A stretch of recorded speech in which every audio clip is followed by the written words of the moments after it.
दोस्तों नमस्कार। आज के इस एपिसोड में बात करने जा रहे हैं यूनिफॉर्म सिविल कोड यानी कि समान नागरिक संहिता। चलिए वीडियो को शुरू करते हैं।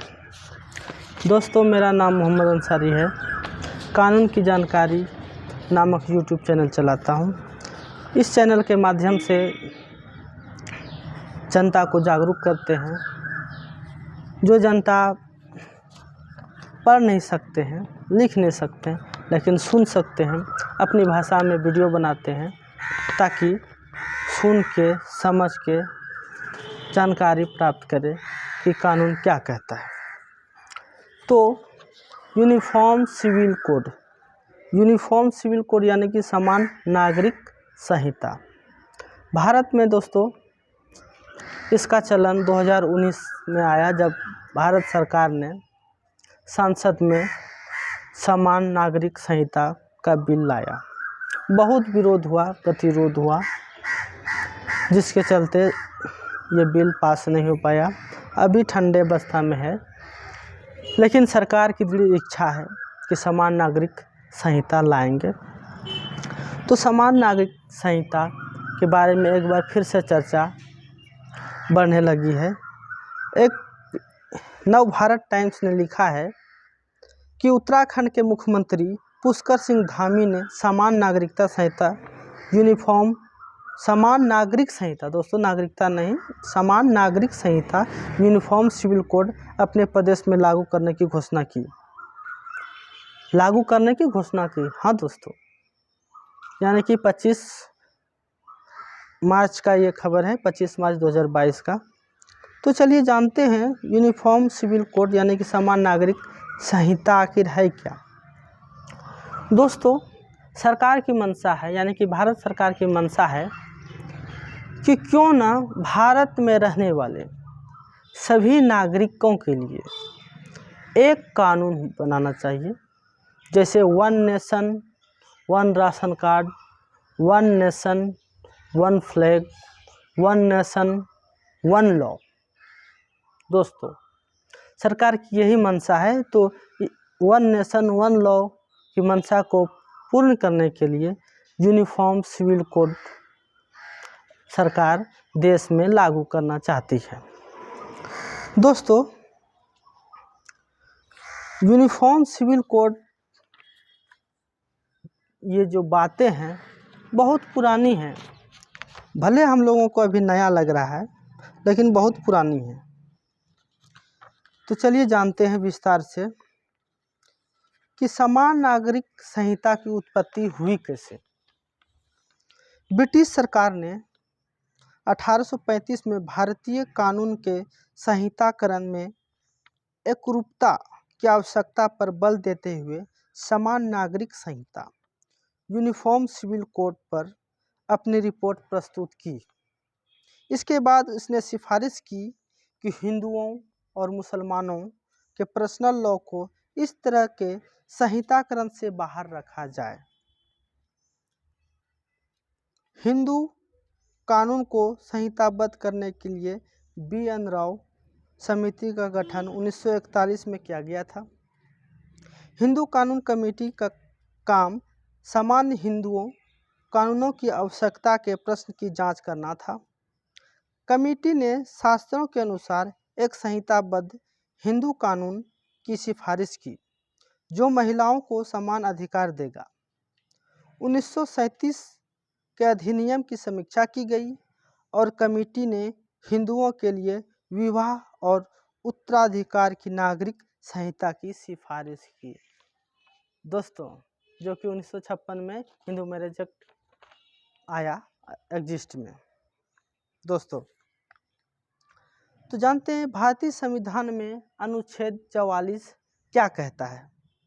भारतीय संविधान के अनुसार अनुच्छेद 44 राज्य के नीति निर्देशक सिद्धांतों जैसा है, जिसमें कहा गया है कि राज्य अपने नागरिकों के लिए भारत के पूरे क्षेत्र में एक समान नागरिक संहिता UCC प्रदान करने का प्रयास करेगा।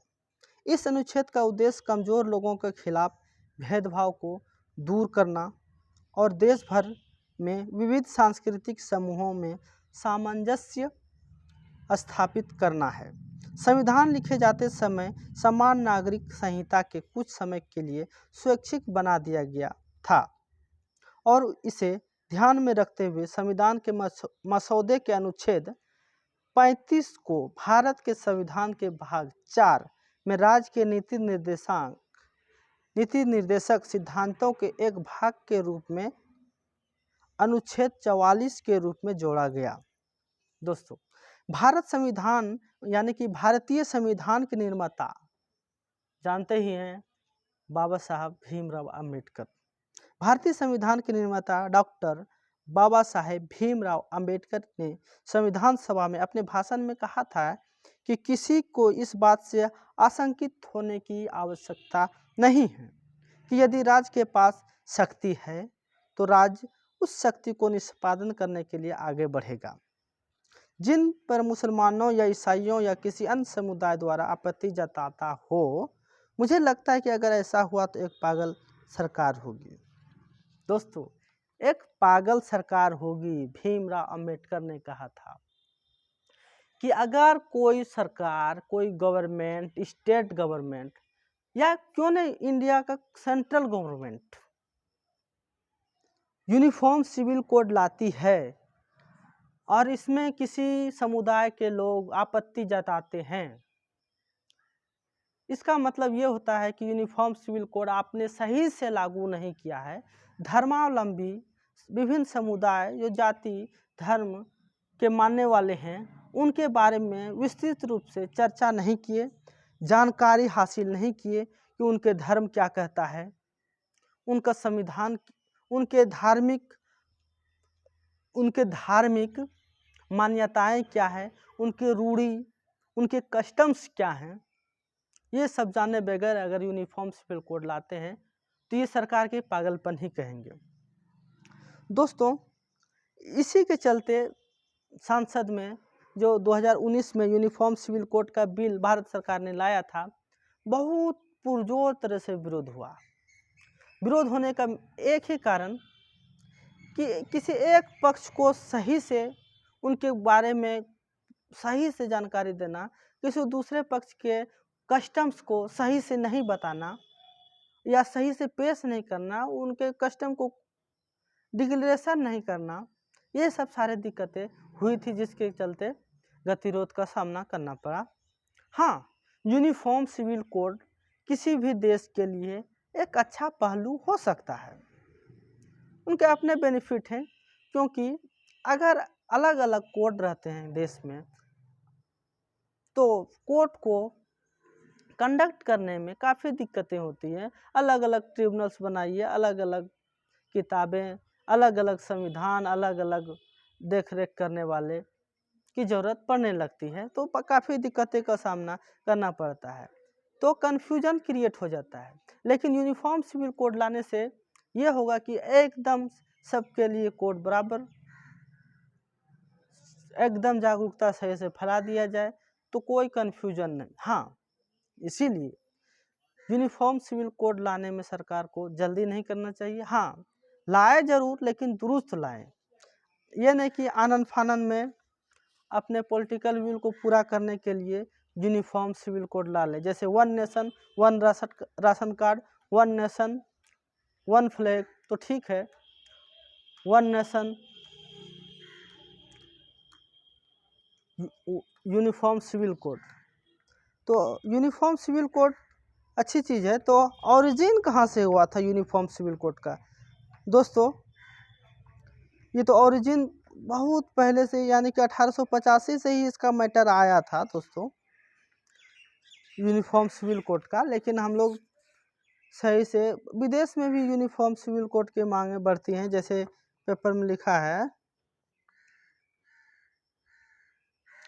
कि uniform civil code the UCC aims to provide protection to vulnerable section and invested by the Ambedkar including women and religious minorities। दोस्तों, गौर हो कि 73 साल की एक महिला शाहबानो केस दोस्तों बहुत ही फेमस केस था, जिसमें कि बिद्दत और मतलब मेंटेनेंस का केस था कि भाई आपने तलाक दे दिया तो मेंटेनेंस कितना दिन तक देंगे, मेंटेनेंस का हक है या नहीं। वही शाहबानो वाला केस है कि गौर हो कि 73 साल की एक महिला शाहबानो को उसके पति ने 3 तलाक के जरिए तलाक दे दिया था और उसके पति ने उसे भरण पोषण से भी वंचित कर दिया था। उसने अदालतों और जिला कोर्ट का दरवाज़ा खटखटाया और हाई कोर्ट ने उसके पक्ष में फैसला सुनाया। इसके चलते उनके पति ने उसके खिलाफ सुप्रीम कोर्ट में अपील की। सुप्रीम कोर्ट ने 1985 में अखिल भारतीय आपराधिक संहिता के पत्नियों, बच्चों और माता पिता के रखरखाव प्रावधान धारा 125 यानी कि CRPC 125 के तहत उनके पक्ष में फैसला सुनाया, जो धर्म के बावजूद सभी नागरिकों पर लागू होता है। इसके अलावा उसने सिफारिश की कि एक समान नागरिक संहिता की स्थापना की जाए। दोस्तों, मुस्लिम कम्युनिटी में मेंटेनेंस के लिए कोर्ट में देखा गया है कि 2 तरह से केस कर सकते हैं।